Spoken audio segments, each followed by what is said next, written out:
que nañ ko dindi teg fale am na fii ñu am xam-xam ñu leen mën a defal chronique.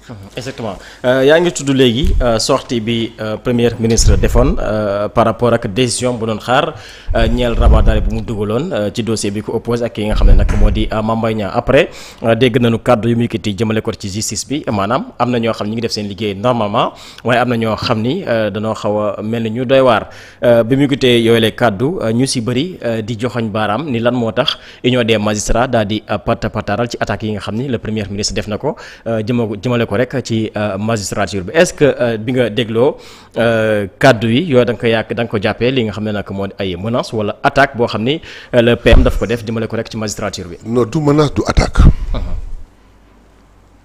constance la li mu wax ni daf ko répété. li mu wax nii barki dem daf ko def répété ensuite il faut ñu lever benn amalgame. génnul wax parce que dafa am décision de justice bu génn contre lui. dafay génn wax mu coïncider avec ce jour-là décision bu génn mënul wax te waxu ci. donc à la dernière minute mu wax ci. parce que mënul génn ba pare waxu ci mais li mu wax ni daf ko répété. quand il est opposant contrairement à ce que Badara Gadiaga a dit hier. Oui. Que li Ousmane Sonko wax su ma ko waxoon du ma fanaan sama kër. Ousmane Sonko ba mu koy wax il était simple citoyen. Absolument. Il était en plus opposant. mais qui se sent offensé n'a qu'à saisir la justice. l'UMS lu tax ñu noppi ñoom ñoo ko xam. ñoom ñoo ko xam. yàlla rek xam mënu ma ci wax dara. mais li wóor ba wóor mooy lenn. Ousmane Sonko il est inspecteur des impôts. jub du fen du sàcc du lekk lewul. mais chaque jour mu dégg ci noppam mais waa inspecteur des impôts yi waa impôts yi domaines yi. ay sàcc lañu ay kii. il se sent pas concerné il l'a dit. même bu ñu waxee loolu moom il se sent pas concerné. juge yi ce n'est pas sur le juge su fekkee am na ñu ci bon comme il a dit. c'est moins de 10%. mais ñi ci des ils font extrêmement bien leur boulot. kenn du ko wax. pourquoi parce que c'est des juges. bu président waxee ñu critiquer dans le cadre de l'exercice de ses fonctions. bu député am waxee ñu wax ko bu premier ministre defee ñu wax ko. un juge def lu mu war def kenn du ko wax. pourquoi le juge il n'est pas justiciable. pas de problème moo am. il n'a fait que répéter dans une constance ce qu'il avait dit le seul problème qu'il y a. mooy l'amalgame que ces gens-là font pour jaxase. en disant que maintenant dafa sol mbubu premier ministre il devait ah non. Ousmane Sonko a été citoyen ordinaire. avant d'être premier ministre. su fonction bi jeexee il retourne pour être un citoyen ordinaire. entre-temps ce n'est pas parce que il est premier ministre qu'il est premier ministre de 0 heure à 0 heure. suñ ko mayoon tey xaritam bàyyile ko. mu dem sa jàkka ja toog un premier ministre la kaa toog bàyyu xale bi ñuy mayee fa toog. mu maye ko. bu demoon ngénte tey dafa dem ci ngénte xaritam c'est pas le premier ministre qui y est allé. waaw mais keroog bi mu demee Chine c'est le premier ministre qui y est allé. Oui, absolument. donc il faut que les gens fassent une distinction entre ça. Ce n'est pas nag que parce qu'il est premier ministre il perd son droit de citoyenneté. Il l'a dit non sinon il l'a répété ce qu'il avait dit. Et il y a des gens qui se sont sentis morvants. Ils n'ont qu'à se bouger. Voilà donc problème bi amu ci. dara amu ci te moom dafa wax pour ñu defar. lii la mas a wax lii la wax il est dans sa constance. Le seul problème qu'il y a c'est qu'on a un premier ministre qu'on n'a jamais eu. Qui jouit d'une confiance totale de son président. Qui assiste son président à tout point de vue. Qui ne se contente simplement pas de contresigner. Et d'écouter son président et d'exécuter comme un valet. Mais boo xam ne complicité bi am seen biir di waxtaanante di déggante di wax. Je me rappelle pour justifier li may wax. La dernière sortie du président de la République. Quand il défendait son ami. L'expression sama waaj. Il a dit sama waaj c'est très significatif. pour nit ñi xalaat naan dafa am dualité dafa am rivalité sama waaj conseil des ministres à la pause fee la ñuy toog. c'est très significatif. dégg naa jàpp nañ diw ah bon lu ko doon mu ni doon ci yow la nekkoon mu ni yëguma ko. c'est-à-dire que en tant que président de la République il défendait son premier ministre.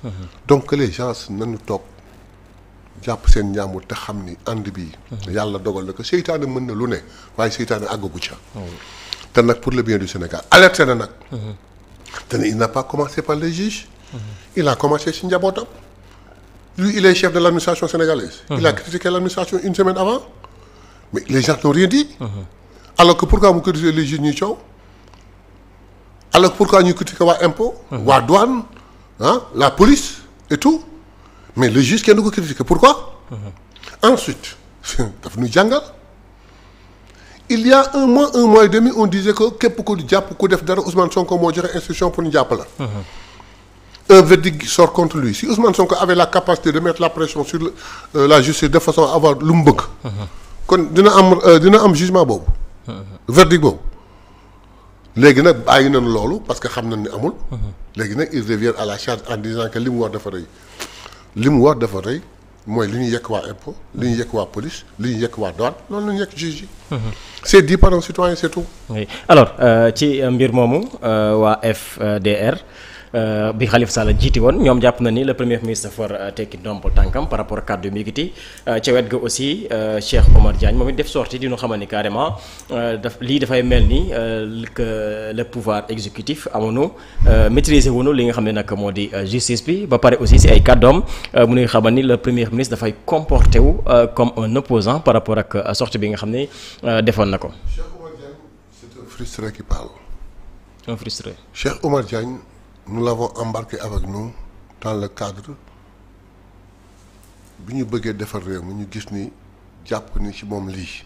ñu jël ko ànd ak moom di liggéey jox ko une haute responsabilité de par ses faits kenn tooñu nu moo tooñ boppam. son comportement et ses façons de faire mu bëgg nu jaxase ak àddina ci ay waxam ak ay façon ak ay jëfam. président yi muñ na. premier ministre muñ na jéem a rafetal jéem a seddal il persiste il signe ñu xam ni kii. benn la ñëpp kii la benn banaana bu nëb la ci saako bi wala benn ñëb la bu ñëpp saak bi. boo sàgganee mu nëbal saako bi ñu seppi ko ndànk teg fale te continuer suñu yoon. Cheikh Omar Diagne su fekkoon ngor la. situation am il se rapproche du président de la République ou du premier ministre. wax ak ñoom parce que ils ont eu confiance en lui bàyyi fi ñëpp jël ko. ba ay feem tax ñu écarté ko. xam naa ni nag son comportement ay kii tax na xëy na gis ñooñu dafa kay jafe. ba tax na mu ñëw di frapper sur la table du gore. c'est pas du ngor et puis ay analyses yoo xam ne c'est pas du tout par kii. Quant à les Khalifa Sall et consorts qui demandent au premier ministre de démissionner. Pourquoi? Parce que wax na benn wax boo xam ne pour ñoom. kenn ci ñoom ñemewu ko wax. kenn ci ñoom sañu ko wax te kenn ci ñoom bëggu ko wax. moom mu nekk opposant wax ko ñëw ci nguur gi gis le même constat wax ko. ba pare di demander à ce que ñu régler loolu. pour Sénégal jub pour justice mel na ko nan ko bëggee. ñu ne na démissionner il n'est pas interdit de rêver donc on continue à rêver. Ousmane Sonko restera premier ministre. On règle là tous les secteurs de la vie de la République du Sénégal loolu rek laa ci mën a wax. exactement Barthélémy Dias aussi